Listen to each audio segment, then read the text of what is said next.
하나님, 오늘도 주의 말씀으로 나를 인도하옵소서. 내가 알고 있는 것이 믿음으로 바뀌고 믿음이 생각과 행동으로 바뀌어질 수 있도록 역사하여 주시옵소서. 예수 그리스도의 이름으로 기도합니다. 아멘. 네, 에스라서 오늘 말씀은 9장입니다. 에스라서 9장 1절로 2절 말씀을 우리 같이 함께 보도록 하겠습니다. 2일 후에 방백들이 내게 나와 이르되 이스라엘 백성과 제사장들과 레위 사람들이 이 땅 백성들에게서 떠나지 아니하고 가나안 사람들과 헷 사람들과 브리스 사람들과 여부스 사람들과 암몬 사람들과 모압 사람들과 애굽 사람들과 아모리 사람들의 가증한 일을 행하여 그들의 딸을 맞이하여 아내와 며느리로 삼아 거룩한 자손이 그 지방 사람들과 서로 섞이게 하는데 방백들과 고관들이 이 죄에 더욱 으뜸이 되었다 하는지라. 아멘. 네, 오늘 9장의 이 말씀은요, 오늘 말씀처럼 이스라엘 백성이 처음에 와서는 1차 포로 귀환 자들이 그렇게 말씀 중심, 예배 중심으로 갔는데 점차 시간이 지나면서 이들 이방 민족들과 점차 이 혼합이 되기 시작하는 거예요.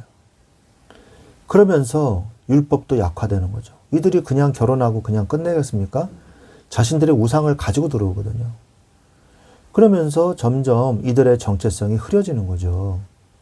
사실 유대인들이 각자 나그네로 다 흩어지고 난 다음에 1000년이 넘도록 2000년이 되도록 그들이 없어지지 아니했던 것이요, 사실은 굉장히 흔치 않은 일입니다. 오히려 없어지는 민족 자체가 그냥 없어져 버리는 그런 민족들도 굉장히 많거든요. 흡수돼 버리는. 그런데 유대인들만큼은 절대 그러지 않았다는 거예요. 그래서 에스라가 보니 이 보고를 받고 속옷과 겉옷까지 찢고 머리털과 수염을 뜯었다 그랬어요. 그러면서 기가 막혀 앉아 있었다.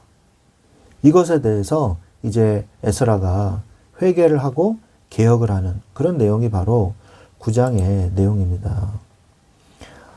에스라서 9장에 이 에스라가 예루살렘에 도착했을 때 마주한 현실은 충격적이었습니다. 약 80년 전 스룹바벨과 1차로 귀환했던 백성들의 후손들은 거룩함을 상실해 있었어요. 오히려 바벨론 포로지에서 태어나 그곳에서 자란 에스라와 2차 귀환자들의 이 2차 귀환자들이 신앙적으로 더 정결하고 말씀에 능통한 이런 역전이 일어난 거예요. 이 하나님의 말씀에 잘 보면 바벨론에 있던 유대인들은요, 성전이 없는 상황에서 율법을 더 연구하고 회당 중심의 신앙을 통해서 자신들의 정체성을 필사적으로 지켰거든요. 그런데 반면에 약속의 땅에 살던 자들은 안일함 속에 세상과 동화되어 가고 있었던 것입니다. 오늘 말씀을 통해서 시간이 지날수록 흐려지기 쉬운 우리의 영적 정체성을 어떻게 지켜야 할지 깨닫는 그런 지혜를 얻는 오늘 말씀이 되시기를 바랍니다. 오늘 에스라서 9장의 전체 내용을 좀 살펴보면 방백들이 이 에스라에게 나와서 이스라엘 백성과 제사장 레위 사람들이 이방 사람들과 구별되지 않고 가증한 일을 행하며 거룩한 자손이 그들과 서로 섞이게 하는데 방백들과 고관들이 이 죄에 더욱 으뜸이 되었다고 보고를 해요. 왜 그랬을까요? 이들이 살아남기 위해서 권력을 구걸한 거죠. 그래서 이 권력을 좀 더 가지기 위해서는 이방 세력들과 결탁해야 되는 것이 더 살아남기 유리했다고 보고 있습니다. 그래서 더욱더 이 고관들과 방백들이 으뜸이 된 거죠. 성전이 완공되고 BC 516년에 성전이 완공되고 에스라가 기원한 것은 BC 458년이거든요. 그래서 그때까지 약 58년의 공백기가 있었습니다. 에스라는 그 사이에 이러한 변질된 모습을 보고 속옷과 겉옷을 찢어버리고 머리털과 수염을 뜯으면서 기가 막혀 앉아 있었다고 오늘 말씀을 기록을 하고 있죠. 이에 이스라엘의 하나님의 말씀으로 말미암아 떠는 자들이 다 그에게로 모여들게 됩니다.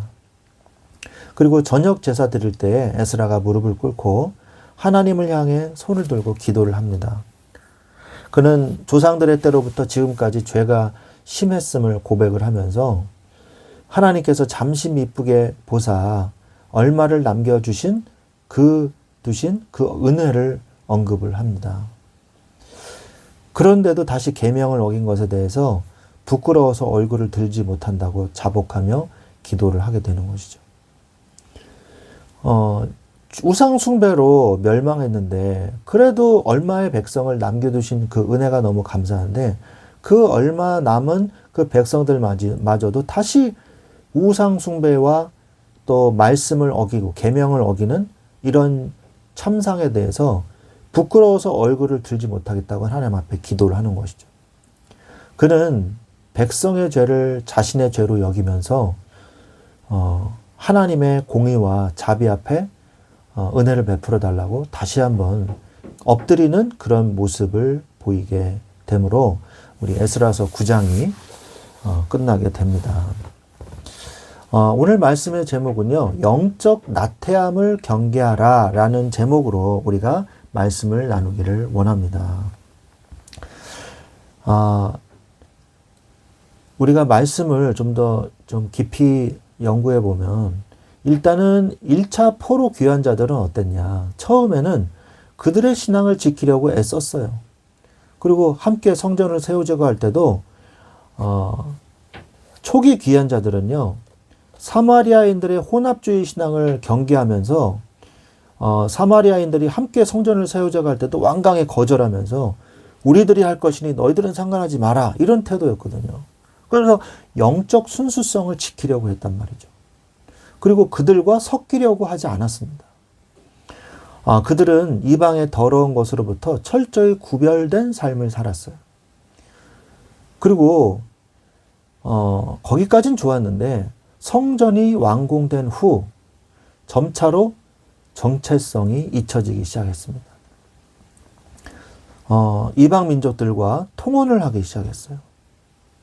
성전 완공 후에 긴장이 풀리고 세월이 흐르자 그들이 거룩한 자손이라는 의식을 버리고 현실적인 이익을 위해서 이방인과 섞이기 시작한 것입니다. 그러면서 여러 가지 우상 숭배들도 같이 들어오게 된 거예요. 그들은 이방인과 결혼함으로써 그들의 신까지 집안으로 끌어들이게 된 것입니다. 그러면 어떻게 됩니까? 결국 예배가 무너지게 되는 거죠. 지도자인 제사장과 레위인들이 타락을 한 거예요. 성전은 있으나 참된 예배의 거룩함은 상실되게 된 것이죠. 그래서 2차 포로 귀환자들은 어땠습니까? 타국에서 오히려 더 보수적으로 정체성을 지키면서 신앙생활을 할 수밖에 없었던 거예요. 외국에 있으니까. 율법을 연구함으로써 정체성을 확립했어요. 에스라서 7장 10절에 보면 뭐라고 말씀하시냐. 에스라가 여호와의 율법을 연구하여 준행하며 이 말씀이 나오거든요. 우리가 살펴봤던 말씀이죠. 성전 제사가 불가능했던, 성전이 없잖아요. 성전 제사가 불가능했던 이 페르시아에서 그들이 율법 연구에 집중함으로써 가나안 땅에 있는 사람들보다 더 철저한 말씀 중심의 신앙을 갖게 된 것입니다. 죄악된 문화 속에서 구별된 삶을 살았어요. 그들은 우상이 가득한 이 문화 속에 살았기에 오히려 안식일 준수와 정결 규례를 생명처럼 지켰어요. 그래서 자신들이 하나님의 백성임을 잊지 않으려고 몸부림쳤거든요. 또한 제대로 된 예배 회복을 꿈꾸면서 귀환했습니다. 레위인을 보충해서 레위인이 없으면 없는 대로 그냥 출발 이럴 수도 있잖아요. 근데 절대 그러지 않았다는 거예요. 에스라가 금식 기도하면서 레위인을 끝까지 찾은 것은 단순히 일손이 필요해서가 아니라 율법대로 온전한 예배를 드릴 수 있게 하기 위해서였어요. 레위인이 없으면요, 성전의 일을 할 수가 없거든요. 일반인은 할 수가 없습니다. 또한 먼저 예물과 번제물을 준비했어요. 그래서 그들은 도착하자마자 자신들의 집을 지었더라가 아니라 예배를 통해 하나님의 관계를 먼저 확립한 것이죠. 오늘 우리는 이 포로 귀환자들을 보면서 우리가 뭘 깨달아야 되냐? 결국 뭡니까? 시간이 지날수록 점점 퇴색되어져가는 복음을 우리는 경계해야 된다는 것입니다. 시간이 우리의 적이라는 거예요. 시간이 지날수록 복음이 약화될 수 있습니다. 언약이 약화될 수 있어요. 1차 귀환자들의 실패는 60년이라는 세월 동안 서서히 무너진 결과입니다. 갑자기 무너진 게 아니라는 거죠. 깨어있지 않으면요, 믿음은 저절로 유지되는 것이 아니라는 것을 성경은 보여주고 계십니다. 시간이 지날수록 복음은 그리고 예배는 나태해집니다. 우리는 이것을 경계해야 돼요. 처음의 열정은 점점 식어지고요, 형식만 남기가 쉽습니다. 그 요한계시록 2장 4절에 이런 말씀이 있어요. 그러나 너를 책망할 것이 있나니 너의 처음 사랑을 버렸느니라. 그래서 우리는 처음 사랑을 항상 회복하는, 리뉴얼하는 시간이 반드시 필요하다는 거예요. 시간이 지날수록 세상과, 그것이 아니면 세상과 타협하게 돼버리고 말거든요. 그러면 어떻게 되냐? 매일 말씀 속에서 내가 누구인지 찾아야 돼요. 그래서 매일의 말씀이 중요합니다. 날마다 나를 새롭게 하십시오. 매일의 경건 훈련이 없이는 세상의 흐름을 거스를 수 없어요. 또한 오늘의 말씀 속에서 나를 찾으십시오. 에스라가 율법을 연구했듯이 우리도 말씀 속에서 묵상하면서 말씀이 내 삶의 기준이 되도록 해야 되는 것입니다. 날마다 은혜의 보좌 앞에 나를 세우십시오. 히브리서 4장 16절에 은혜의 보좌 앞에 담대히 나아가라 그랬잖아요. 우리가 새로운 현장에 갔을 때 어떻게 해야 되냐? 더욱더 성경적으로 하세요. 내 생각이나 경험이 아닌 오직 말씀이 가르치는 대로 순종해야 됩니다. 그래야 승리해요. 그리고 새로운 현장에 가면요, 더욱더 예배 중심으로 하세요. 2차 이 귀환자들이 도착하자마자 번제를 드렸던 것처럼 모든 삶의 우선순위를 예배에 두어야 됩니다. 그래야 이길 수 있어요. 더욱더 말씀을 가르치세요. 에스라서 7장 10절 말씀처럼 율례와 법도를 이스라엘에게 가르치기로 결심했다 그랬잖아요. 내가 깨달은 말씀을 다음 세대와 이웃에게 가르칠 때 그 말씀이 우리를 지켜주는 울타리가 되는 것입니다. 말씀을 맺겠습니다. 아이러니하게도 약속의 땅에 살던 자들은 정체성을 잃었고요, 이방 땅에 살던 자들이 정체성을 지켰습니다. 이것은 장소가 우리를 거룩하게 하는 것이 아님을 보여줍니다. 우리를 거룩하게 하는 것은 오직 말씀과 예배를 향한 치열한 몸부림입니다. 가만히 있으면요, 우리는 1차 귀환자들처럼 세상에 동화될 수밖에 없어요. 시간이 지날수록 타협하는 자가 아니라 에스라와 같이 날마다 말씀 앞에서 자신을 개혁하고 어디에 있든지 예배자로 살아가는 참된 하나님의 백성이 되시기를 주 예수 그리스도의 이름으로 간절히 축원드립니다. 아멘.